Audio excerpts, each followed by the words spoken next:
Voilà, chers amis, là c'est le journal des auditeurs, Africa numéro 1. C'est notre frère Marcus Kissa qui a fait un bon coup, très bon coup, mon très cher Marcus Kissa.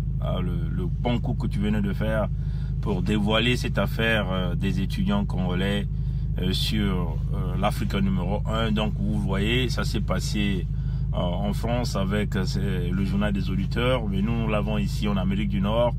Et nombreux parmi nous sont en train de faire passer ce message. Et nous avons pensé que c'était utile de reprendre cette émission pour le faire passer au niveau d'Amérique du Nord, et éventuellement à tous les partenaires, à tous ceux qui nous suivent, à tous ceux qui nous soutiennent dans ce combat, et éventuellement les partenaires canadiens et américains. Bon, comme vous l'avez entendu, il n'y a pas grand chose à dire, hein. Tout a été dit avec cette affaire des bourses des étudiants. Marcus l'a encore expliqué, nous l'avons déjà dit, Marcus l'a encore expliqué. Pour les étudiants qui sont au Cuba, vous savez qu'il n'y a pas MoneyGram au Cuba, il n'y a pas Western Union.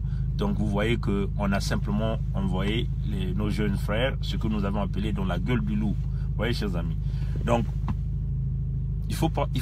nous faisons face à un gouvernement qui s'est simplement déconnecté de ses responsabilités. Mais en réalité, c'est un acte criminel. Oui, chers amis, c'est un acte criminel.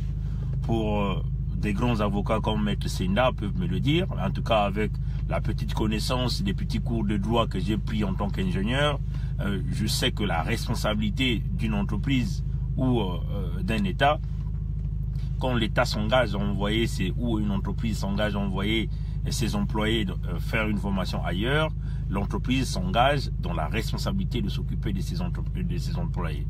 Et dans le cas où l'entreprise abandonne ses employés, et nous pouvons comprendre que l'entreprise est en train de commettre en ce moment-là ce qu'on appelle un acte criminel. Oui, c'est cela. Hein. Ça, c'est le droit d'ingénieur que j'ai appris ici, et dans les notions d'éthique, les notions de droit, les notions de la loi pour un ingénieur, c'est ce que j'ai appris. Et cela est aussi juste pour un État.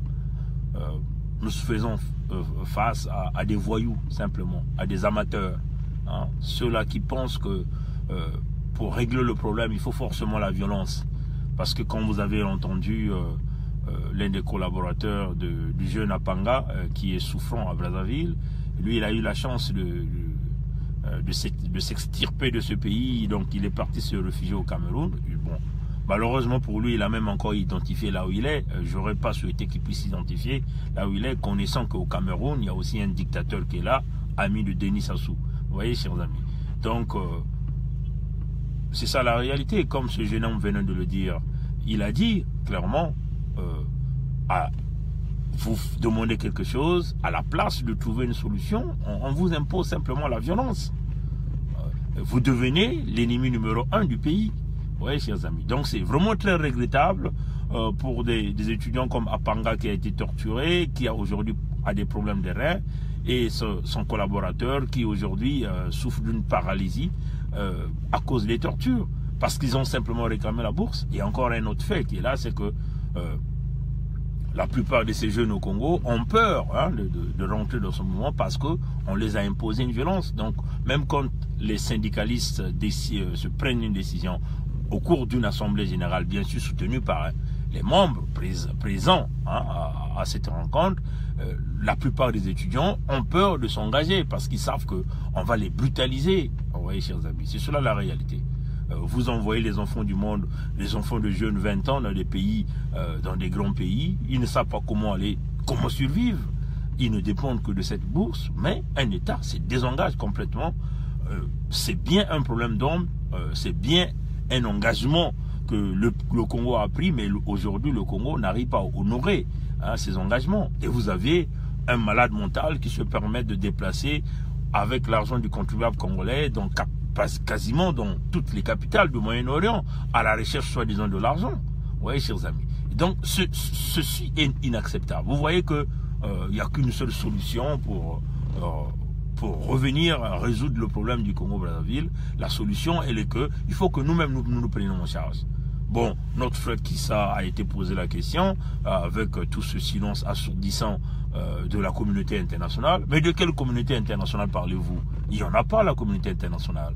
La communauté internationale qui existe, c'est une communauté internationale des affaires, une communauté internationale de business, une communauté internationale de partenariat économique. Oui, chers amis, tant que vous êtes ce partenaire-là, l'interlocuteur-là, qui donne ce que eux ils veulent, là, ces grands pays-là, mais éventuellement ils vont vous soutenir, ils vont fermer les yeux sur tous les actes de criminalité que vous êtes en train de commettre dans votre pays. Et cela, nous sommes en train de le regarder avec ce qui se passe au Congo-Brazzaville. Vous voyez, chers amis, on le voit clairement. La France, qui est le partenaire numéro 1, on nous dit, ils veulent faire parler de l'ingérence. De quelle ingérence? C'est la France qui décide qui va être président du Congo. Tout le monde, nous le savons. Et pourquoi la France ne s'engage pas convenablement pour régler les problèmes de droits de l'homme qui se passent au Congo? Donc voilà pourquoi nous sommes en train de le dire, chers compatriotes, la solution ne viendra pas de ceux de l'extérieur, parce que ceux de l'extérieur, Sassou demeure leur joker, parce que Sassou leur a simplement donné la richesse de notre pays, les matières premières, le pétrole, tout ce qu'ils veulent. Sassou leur a garanti cela, chers amis. Et la descendance de Sassou les a aussi garantis, vous voyez, chers amis, toutes nos richesses. Donc la solution ne viendra ni de la communauté internationale, chers amis, parce que c'est une communauté internationale qui n'existe pas. Hein, vous voyez, ça existe quand vous faites les affaires. Le cas de la République démocratique du Congo aujourd'hui, on est le plus grand exemple de cette cacophonie au niveau de au sein de cette communauté internationale. Vous voyez, chers amis. Donc voilà pourquoi on nous dit la solution pour l'affaire du Congo partira de nous-mêmes, Congolais. Voilà pourquoi nous sommes en train tous les jours de dire aux Congolais, laissons de côté nos disputes inutiles, hein, à la quête de leadership qui nous amènera nulle part. Hein. Regroupons nos forces ensemble pour trouver des stratégies pour déstabiliser Sassou. Nous voulons, forcément, il faut que nous puissions couper la tête de ce monsieur. Ça, c'est clair, chers amis. Mais il faut que nous travaillions tous ensemble, nous dans la diaspora, parce qu'il faut le dire que ceux du Congo n'ont plus d'autre espoir que nous. Il ne reste plus que nous pour eux, pour aller leur libérer. Mais si nous sommes là en train de tourner en rond de gauche à droite, vous voyez que la souffrance de nos parents, de nos petits frères, de nos jeunes étudiants, de nos papas retraités ne vont que se prolonger. Hein, ne vont que se prolonger. Voilà pourquoi nous le disons, ces compatriotes, travaillons dans des projets de déstabilisation. Il faut qu'on arrive à descendre Sassou, à briser le parti congolais du travail, à briser tout ce régime criminel et dictatorial. Voilà pourquoi moi je vais donc clôturer ici, parce qu'il faut que je parte. Appeler encore aux militaires qui ont encore le sens militaire. Hein, le sens de la responsabilité, le sens de pouvoir protéger le drapeau. Parce qu'il faut le dire, il faut protéger le drapeau contre tout cela qui viennent avec des valeurs qui ne représentent pas les valeurs de la République, ceux-là qui ne respectent pas les lois de la République. Il faut que ceux-là qui ont fait le serment devant le drapeau congolais, il faut qu'ils se souviennent du drapeau congolais et non de l'individu. Sassou ne représente pas le drapeau congolais. Il faut le dire, il faut qu'on le précise ici.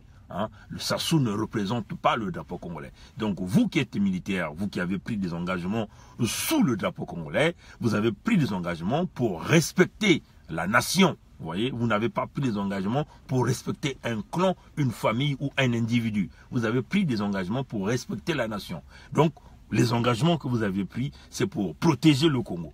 Donc il faut protéger le Congo contre ceux-là qui brisent les constitutions, ceux-là qui brisent les lois, ceux-là qui se disent qu'ils sont au-dessus de la loi. Vous voyez, donc s'il y a encore de dignes militaires congolais, levez-vous, chers compatriotes, et faites votre boulot. Et voilà, et nous serons derrière vous pour vous soutenir, pour vous apporter tout le soutien nécessaire que vous avez besoin. Voilà, donc c'est sur ce mot que je vais vous souhaiter une bonne journée. C'est très triste de voir cette affaire des étudiants, mais comme vous le savez, nous reprenons ces informations. C'est pour que ceux-là qui doutent encore de notre combat, de ce que nous sommes en train de puissent écouter de leurs propres oreilles, hein, puissent comprendre qu'il faut que nous nous engageons. Il y a encore cette affaire des bourses d'exemption qui est gérée par Mamboulou. Mamboulou, c'est, entre guillemets, l'ambassadeur du Congo aux États-Unis, donc qui couvre aussi le Canada. Il y a eu le partenariat entre le gouvernement du Québec et le Congo-Brazzaville. Et ça s'était fait au temps de l'Issouba, ou au temps de Milongo, je crois, un truc pareil, des bourses d'exemption. Qu'est-ce que les bourses d'exemption? En fait, en réalité, les bourses d'exemption, on va donc exempter les étudiants congolais de payer des frais d'études en tant qu'étudiants internationaux. Parce que vous le savez, ici au Canada, une année scolaire à l'université, c'est minimum 25 000 $. Vous voyez, chers amis, minimum 25 000 $. Vous voyez, ça va dépendre encore de quel genre d'études que vous voulez faire. Si vous voulez faire des études d'ingénieur, c'est plus que ça. Vous voulez faire des études de médecine, c'est plus que ça. Minimum 25 000 $. Vous voyez, donc on essaie d'enlever, de déclassifier les Congolais quand vous avez obtenu la bourse d'exemption. On vous classe dans la même catégorie que les étudiants citoyens et résidents du Canada. Donc, vous, au Québec, par exemple, au Québec, les écoutes coûtent un peu plus moins cher. Donc, pour ces étudiants-là, ils arrivent à payer entre 2 000 et 3 500 $ l'année. Vous voyez?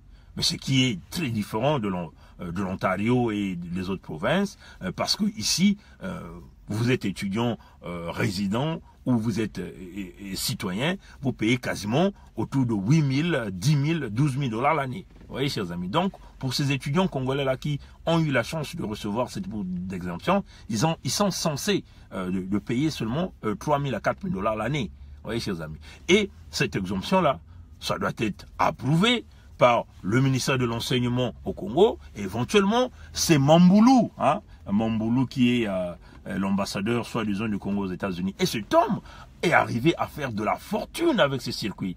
Parce que chaque année, le Congo a droit à 10 bourses d'exemption. Et cet homme-là, il s'est tapé de l'argent.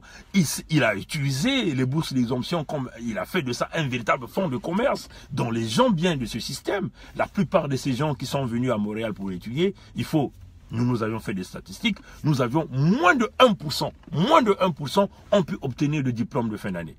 Voilà pourquoi nous avons dit au gouvernement du Québec, on a dit, écoutez, il est peut-être temps que vous donnez la gestion de ces bourses d'exemption-là à des organisations totalement indépendantes et qui doit donc permettre aux jeunes Congolais d'envoyer directement leur dossier auprès des organisations, et ces organisations-là vont étudier le dossier avec la collaboration des universités et éventuellement décider à qui ils vont vouloir octroyer ces bourses d'exemption. Vous voyez, chers amis, c'était une très bonne proposition, mais nous ne savons pas avec cette affaire du gouvernement du Québec, qu'est-ce qu'ils ont fait avec, mais apparemment, Mamboulou continue à envoyer ces gens, à marchander avec ces bourses d'exemption. Et en réalité, ces gens-là, quand ils viennent avec ces bourses d'exemption, ils ont la facilité d'obtenir le visa du Canada, des visas d'études, mais en réalité, ils ne font pas des études. Ils viennent, ils font semblant après une année d'études, ils se mettent dans des chemins compliqués, abandonnés, parce que le niveau est très bas. Hein, ils ne peuvent pas tenir le coup et éventuellement ils tourneront jusqu'à ce qu'ils vont juste devenir des résidents permanents. Et c'est par ce circuit que vous avez vu que tous ces dignitaires de ce régime-là ont envoyé plusieurs de leurs parents ici au Canada. C'est éventuellement par leurs parents sont même en train d'acheter des biens immobiliers ici au Canada avec l'argent du contribuable congolais. Vous voyez, donc ils ont profité du circuit de bourse d'exemption donc pour pouvoir investir au Canada, si vous voyez.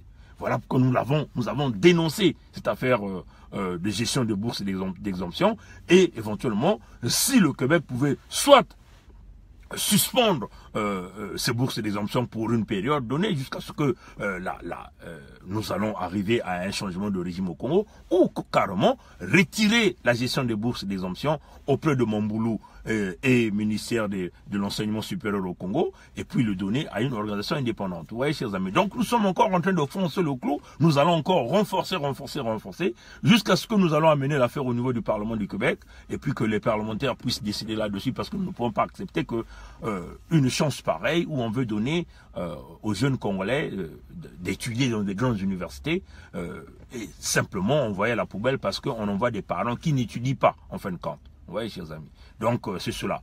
Voilà pourquoi nous le disons, chers amis, c'est très triste de voir cette affaire des bourses des étudiants. Mais, chers amis, il n'y a pas 1000 solutions.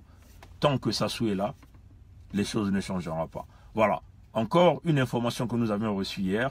Hier, nous avions parlé des voyages que on peut dire le paresseux chronique national, hein, le paresseux chronique national est en train de faire au Moyen-Orient à la recherche d'argent. Mais en réalité, selon le coup de fil que nous avions reçu, on nous a dit, hein, ça c'est une source qui nous a dit, que l'homme est déjà en train de préparer le terrain là où il va aller se cacher. Donc apparemment, l'homme est en train de voir un peu sur le Moyen-Orient, peut lui accorder sur le Moyen-Orient peut-être une terre d'accueil pour lui, parce qu'il le sait quelque part que il y aura des grandes détonations dans la zone Olombo dans les jours qui vont venir, et certainement que ça c'est d'après ce que j'ai reçu hier, que voilà, il y a ça, les prêts, mais en réalité, il y a un vrai problème qui est caché, c'est qu'il est en train de négocier, parce que comme vous avez vu à Riyad, il a été reçu par le chef de service de renseignement là-bas, donc l'homme est en train déjà de chercher sa petite case là où il va aller se cacher, donc lui il vise que l'Occident, ça va être compliqué. Il est en train de viser le Moyen-Orient parce qu'il veut que le Moyen-Orient puisse le recevoir comme une terre d'accueil pour lui. Parce que quand ça va chauffer au Congo, eh ben, il va, comme on dit chez nous, il va tchaler. Il va tchaler donc. Ntinu. Comme on dit, comme Youssou Bon le dit, Ntinu. Il va aller Ntinu chez les Arabes au Moyen-Orient. Donc, c'est ça, en tout cas, bon, nous prenons ça comme une hypothèse aussi, parce que tout est possible. Nous savons déjà que ces derniers moments, tout l'argent du Congo qu'ils ont volé, ils ont vraiment beaucoup investi à Dubaï. Et donc, tout est possible. Ils ont même créé des compagnies, entre guillemets, là-bas. Donc, tout est possible que ce voyage-là, c'est pour créer, voir un peu sur le Moyen-Orient, peut-être une terre d'accueil, parce que la pression est tellement forte. Et il sait que la zone de Olombo, Tikapika, Oyo, cette zone sera les zones de combat. Et il ne va pas résister parce que il y aura, comme on dit, des bombes à fragmentation pour briser ce bunker personnel. Il le sait. Voilà pourquoi l'homme commence déjà à négocier comme c'est un peureux. Comme c'est un peureux, il a peur de mourir, Sassou. Lui, il peut porter la tenue, être sur le terrain. Lui, il peut le faire. Il ne peut pas le faire. Comme c'est un peureux, donc il commence à tchaler. Il part déjà de négocier. Tchaler, ntinu, tchaler, ntinu. Mais ne vous en faites pas. Le Moyen-Orient, on va aller le prendre. Le Moyen-Orient est géré par qui? Trump. Vous n'avez pas vu le jeune prince venir là? Le Moyen-Orient est géré par qui? Les vrais partenaires du Moyen-Orient, c'est qui? Ce n'est pas l'alliance que Sarkozy voulait faire, comme on a dit, l'alliance du Moyen-Orient.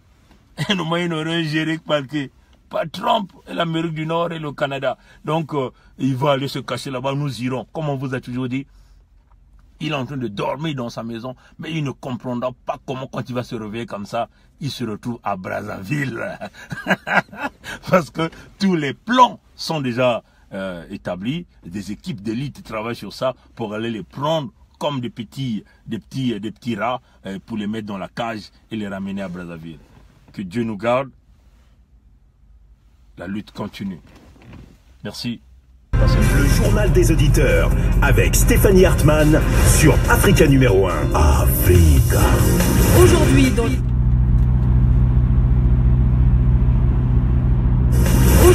le JDA, le calvaire des étudiants boursiers, notamment congolais. Depuis 18 mois, les étudiants de la République du Congo n'ont plus de bourse. Certains se retrouvent dans des situations très précaires, notamment en Russie, ne pouvant plus payer ni leur loyer ni leurs frais de maladie. À cela s'ajoute l'expiration des passeports CEMAC et le risque d'expulsion.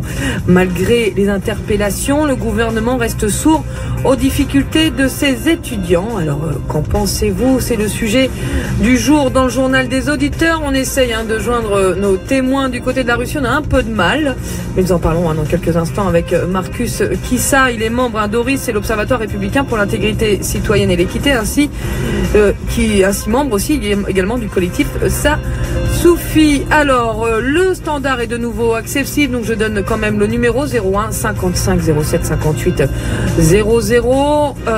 Vous pouvez également réagir sur la page facebook.com/journal des auditeurs. Bien que le répondeur fonctionne, on n'a pas pu récupérer les messages. Donc, sans plus tarder, le sujet du jour. Prenez la parole dans le JDA sur Africa numéro 1. Africa. Aujourd'hui, donc, dans le journal des auditeurs, le calvaire des étudiants boursiers congolais. Nous en parlons tout de suite avec Marcus Kissa. Bonjour, Marcus. Bonjour Stéphanie, bonjour à tous. Merci d'être avec nous, Marcus. C'est vous qui nous avez alertés. Je rappelle que vous êtes membre d'ORIS, l'Observatoire républicain pour l'intégrité citoyenne et l'équité, également membre du collectif Ça Suffit. Faites-nous un petit point, s'il vous plaît, Marcus Kissa. Que se passe-t-il exactement pour ces étudiants de la République du Congo? Alors, la situation est simple et dramatique à la fois. Le problème qui se pose, c'est que depuis 1 an et demi à peu près, les autorités congolaises ont carrément démissionné de leurs responsabilités envers ces étudiants qu'ils continuent, je précise, à envoyer dans ces pays. On se retrouve avec plus de 5000 étudiants. Alors ça, l'enquête est en cours. Je précise que l'enquête a été ouverte. On a découvert justement le poteau rose en ouvrant une enquête sur l'éducation nationale, en faisant un rapport sur l'éducation nationale. Quand vous dites que l'enquête est ouverte, nous avons ouvert une enquête, c'est vos différents collectifs, c'est ça, avec ORIS et Ça Suffit. C'est ça. ORIS et Ça Suffit. On a du mal à joindre les autorités congolaises pour avoir des infos fiables, sachant que c'est pas non plus facile de leur extirper certaines informations, mais on essaie en passant par les autorités russes par exemple, d'avoir certains chiffres et on est tombé des nues en découvrant que nous avons des étudiants qui sont en Russie, à Cuba, en Ukraine. Je ne parle pas de la France parce que la France aujourd'hui accorde aux étudiants la possibilité de travailler 20 heures, donc ce ne sont pas des cas d'urgence, mais dans ces pays que j'ai cités, pour prendre l'exemple de l'Ukraine qui a une partie qui est en guerre, tous les étudiants qui sont dans la zone touchés par les affrontements, nous ne sommes sans aucune nouvelle de ces étudiants-là. Pour la Russie, on a pu établir un contact avec ces derniers, et ces garçons, ces filles n'ont plus de bourse depuis 18 mois. Le problème, c'est que ils n'ont aussi pas la possibilité de renouveler leur passeport CEMAC, qui conditionne l'obtention d'un titre de séjour dans ce pays-là. Donc, ils se retrouvent aujourd'hui, vous verrez au travers des témoignages que vous aurez, j'imagine que vous en avez contacté quelques-uns, dans des situations totalement déplorables, parce que l'ambassade leur dit que pour le renouvellement de leur titre leur passeport, il faut aller au Congo, sauf que pour aller au Congo, il faut avoir de l'argent, et ils ne sont pas payés depuis plus de 18 mois. On se retrouve pour la Russie avec 600 boursiers, dépendant intégralement de l'État congolais. Donc l'État congolais les a envoyés, la dernière vague c'était en 2016, et depuis 2016, les derniers qui sont arrivés n'ont jamais rien touché. En termes d'équivalence, ça correspond à peu près à 3 millions d'euros, les arriérés, ce que l'État doit seulement pour la zone Russie. Et il y a encore d'autres cas plus dramatiques, c'est celui de Cuba par exemple, où il y a 2000 étudiants boursiers congolais qui sont totalement coupés du monde pour la simple et bonne raison que, comparé à la Russie où il y a des services comme Western Union, MoneyGram, donc les parents de ces enfants-là peuvent leur envoyer de l'argent, à Cuba, il n'existe pas de service Western Union ou MoneyGram. Donc la difficulté est encore plus accrue. Il faut passer par des circuits assez compliqués pour pouvoir envoyer de l'argent, et on se retrouve avec plus de 5000 Congolais, enfants congolais, des jeunes, je précise, sont des jeunes de en moyenne 20 ans, 22 ans, qui ne savent pas quelle solution apporter à leur problème, oui. À leur problème, et sont confrontés au silence et parfois aux menaces des services consulaires. Les autorités. Effectivement, on a essayé de joindre d'ailleurs l'OGES, qui est l'organisme qui s'occupe des étudiants et stagiaires congolais, et tous les numéros sont indisponibles. On va écouter, je vais vous lire le témoignage de Pamphile Gauthier, qui doit être du côté de Samara, en Fédération de Russie. Je vous fais la confidence, chers auditeurs. On a du mal à les appeler parce que notre téléphone apparemment dysfonctionne toujours, mais on aura Apollinaire du côté de Djamena, il nous dira si autre chose Tchad, on rencontre ces mêmes difficultés. Je vous lis le témoignage de Pamphile qu'on aura peut-être avant la fin de l'émission. C'est un jeune étudiant congolais boursier qui poursuit un cursus en maintenance aéronautique à l'université d'État aérospatiale de Samara. C'est en fédération de Russie. Il représente les étudiants congolais de Samara en tant que président. Alors, il fait part de l'urgence des situations sanitaires et économiques et notamment de l'expiration des passeports CEMAC qui deviennent du jour au lendemain une mer à boire pour la majorité des étudiants congolais envoyés et répartis sur l'étendue du territoire russe par le biais d'une bourse de coopération bilatérale entre l'État congolais et l'État russe. En effet, la Russie étant un pays pratiquant le régime communisme et aussi le plus froid au monde, une nation ne faisant pas de cadeaux lorsqu'il s'agit de punir un individu. On connaît les liens bien sûr entre Brazzaville et Moscou, même si le communisme d'autrefois n'existe plus. Alors il dit, Pamphile, cependant, les étudiants congolais se retrouvent abandonnés, sans aucune assistance financière de la part de leur État. Ils se trouvent dans des situations précaires. Nous crions tout haut et fort. Oui, nous interpellons nos dirigeants et responsables de vouloir bien prendre leurs responsabilités. Nous sommes depuis plus de 18 mois remis à notre propre sort, ce qui nous amène à se retrouver aujourd'hui avec certains étudiants qui détiennent des passeports CEMAC s'expirant le 5 mai 2018. Ils risquent alors une expulsion. Il ajoute que même le non-paiement de ces 6 bourses nous empêche de payer régulièrement les frais de renouvellement de nos cartes d'assurance maladie.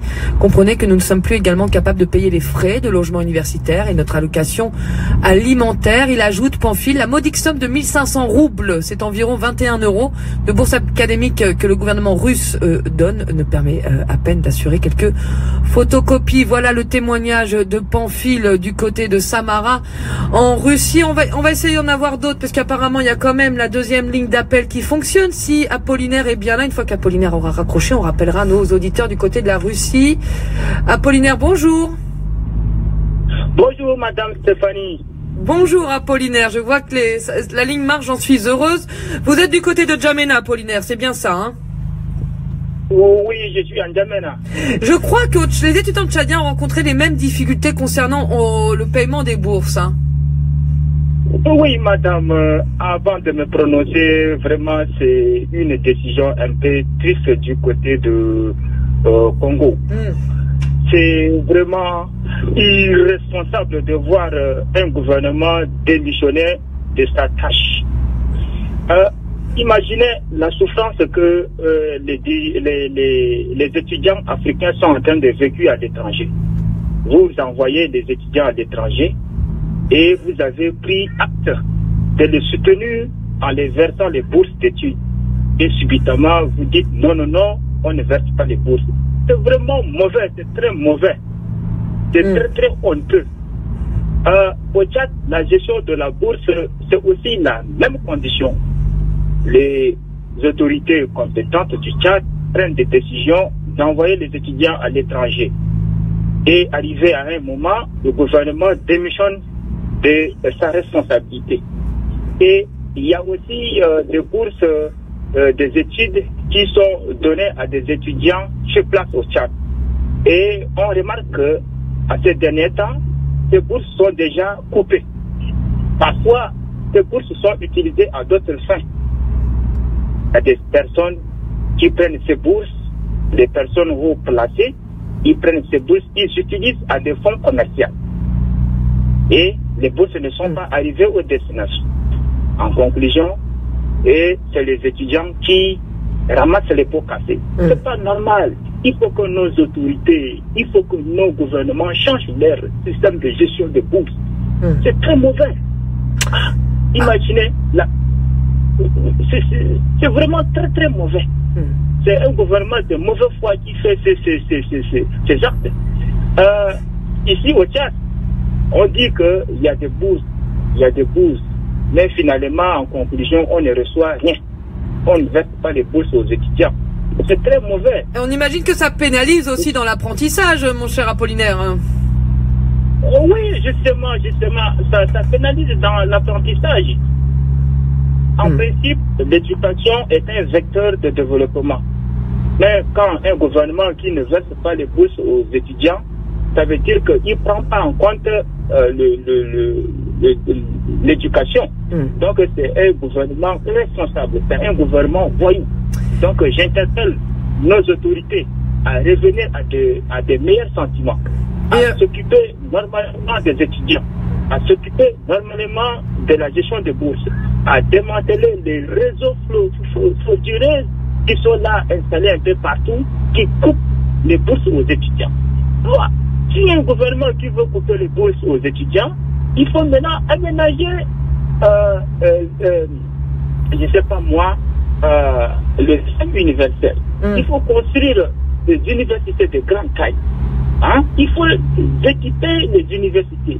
Et peut-être Apollinaire, mais ça serait un autre sujet. On va essayer d'entendre d'autres auditeurs si vous voulez bien, Apollinaire. Mais pour conclure avec vous, c'est peut-être aussi, au lieu d'investir dans des bourses, peut-être aussi améliorer la qualité de l'enseignement supérieur dans nos pays. Merci beaucoup, Apollinaire.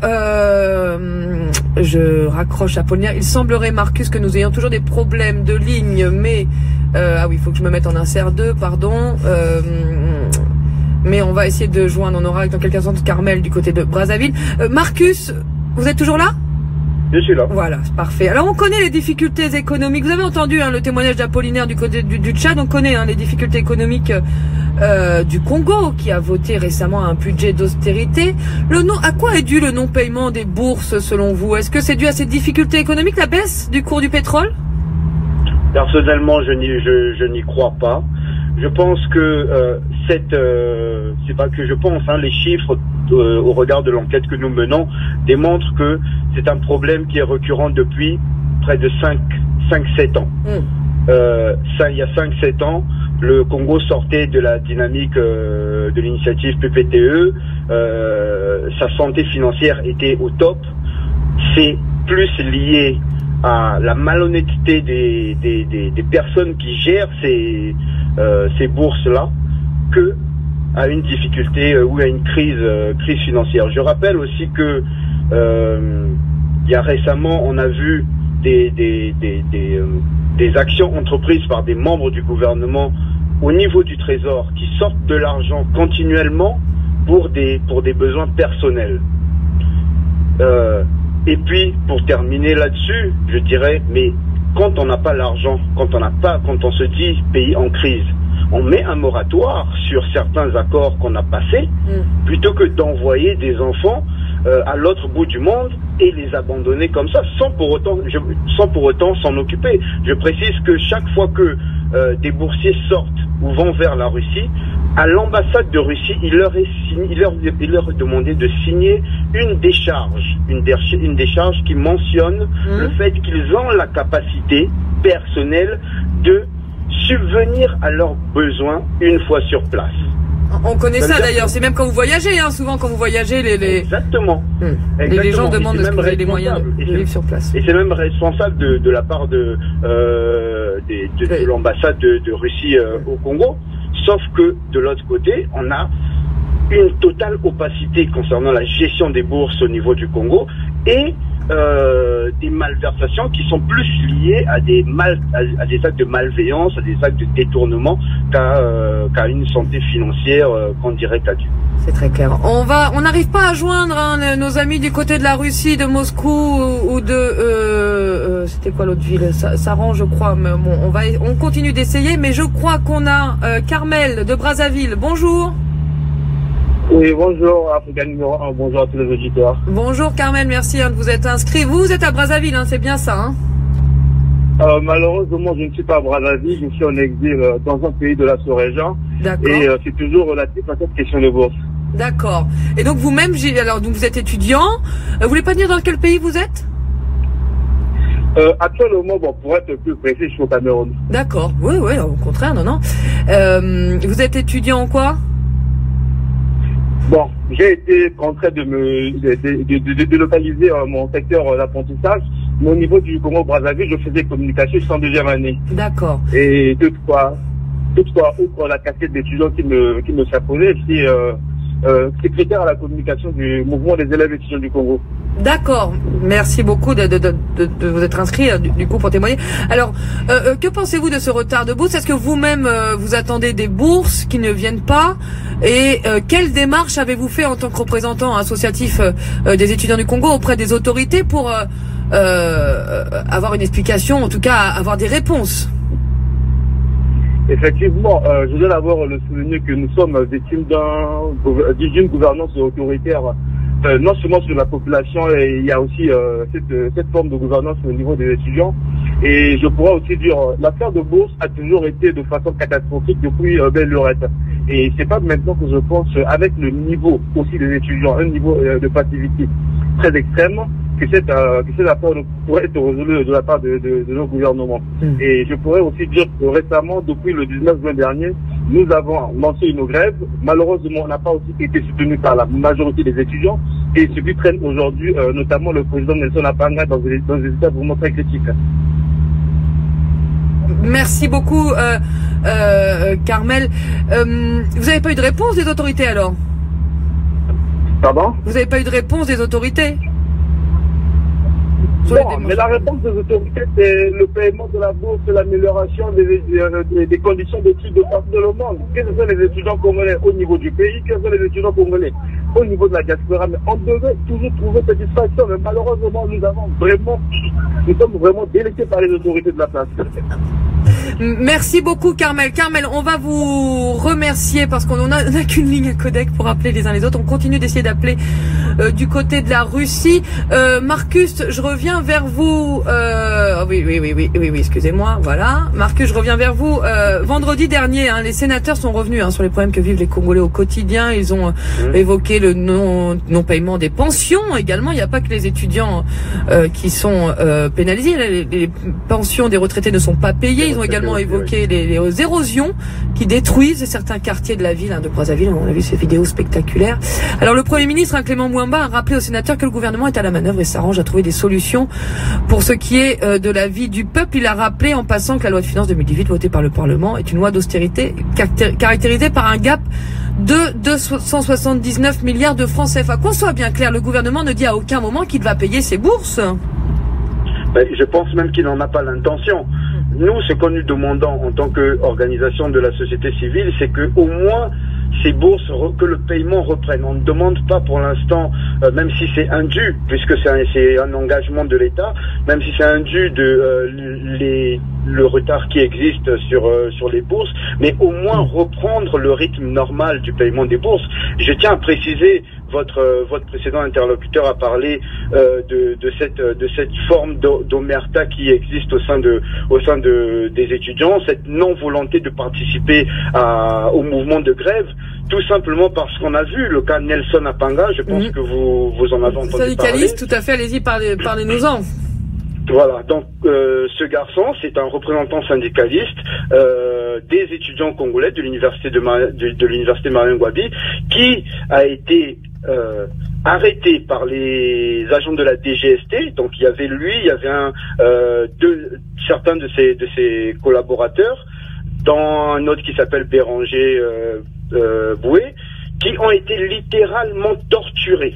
Ils ont été torturés au sein de la DGST et déférés à la maison d'arrêt sans aucun chef d'accusation. Pour la simple et bonne raison qu'ils demandaient à ce que le paiement des bourses reprenne de façon normale, parce que et ça, ce n'est qu'au niveau de Brazzaville.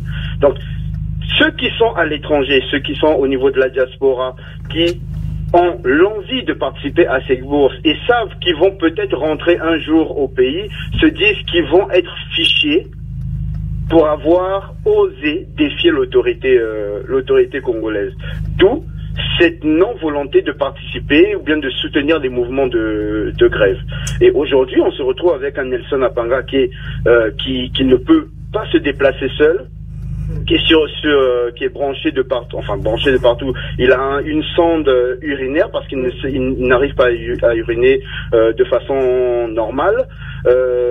Son collaborateur Béranger Boué a un problème de paralysie au niveau des membres gauche, supérieurs et inférieurs, dû aux tortures qui leur ont été infligées. Donc on se retrouve dans un pays où, lorsqu'un élève vient demander son dû, la seule réponse que le gouvernement trouve, c'est de torturer les personnes en question.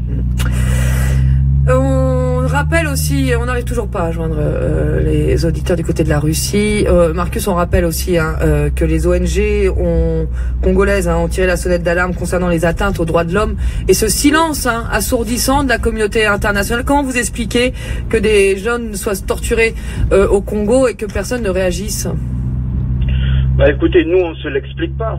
On a à plusieurs reprises avec Oris, avec Sassoufi, interpellé les autorités même françaises, c'est silence radio. Ouais. On nous appose le droit de la non-ingérence ou bien le principe de la non-ingérence, mais on sait très bien que ça ne se passe pas comme ça. Et aujourd'hui, on ne peut pas se permettre de défendre la démocratie en Europe et se dire que cette démocratie s'arrête aux frontières françaises ou aux frontières européennes quand on collabore avec un État. Parce que ces pays qui parlent de non-ingérence sont les premiers à aller signer des marchés avec le Congo en fermant les yeux sur ce qui se passe. Ou à promouvoir la francophonie. Ou à promouvoir la francophonie. Voilà un bel exemple. Mais la francophonie, je ne savais pas que la francophonie en Afrique, ça voulait dire torturer en français. Quelques messages sur la page Facebook. Je suis désolé Marcus, on n'arrive pas à joindre nos amis du côté de la Russie.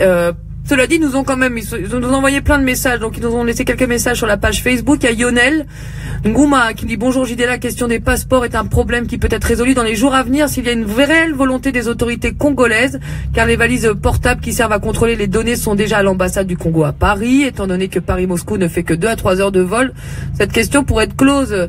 Et les étudiants congolais cumulent déjà 18 mois sans bourse, et lorsqu'on ajoute ce problème de passeport, n'arrivent plus à étudier, il n'y a pas le moyen financier pour ces derniers de se payer des billets d'avion afin d'aller simplement se faire un passeport, en tout cas du côté de Paris. En plus de cela, c'est la période académique actuellement, donc tout tombe très mal plutôt. D'où la nécessité des autorités congolaises de remédier à ce problème.